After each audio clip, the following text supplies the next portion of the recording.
If you're experiencing low network signal on your iPhone, follow these 7 steps in order to troubleshoot and fix the issue. First, turn on airplane mode. Swipe down to open the control center. Enable airplane mode, wait for 10 to 15 seconds. Turn airplane mode off. This helps reset your iPhone's network connection quickly. To check for carrier settings update, go to Settings. Tap on General. Next, click on About. Stay on this screen for 10 to 15 seconds. If a pop-up appears prompting a carrier update, tap Update. If you don't see any prompt, move to the next step 3.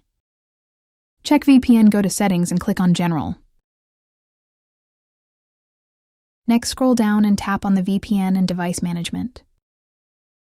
Make sure the VPN is not connected to any network. Fourth, update iOS software. Go to Settings. Then tap on General. After that, click on the Software Update option. If an update is available, tap Download and Install. Running an outdated version of iOS may cause network issues. 5. Reset network settings, go to Settings. And click on General. Next, scroll down to the bottom and tap on Transfer or Reset iPhone. Now tap Reset and click on Reset Network Settings from the pop-up.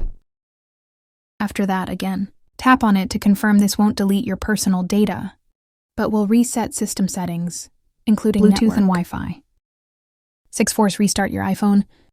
Follow this sequence. Quickly press and release the volume up button. Quickly press and release the volume down button. Press and hold the side button until the screen goes black and the Apple logo appears. This force restart refreshes the software and can fix signal-related glitches. 7. Contact your carrier.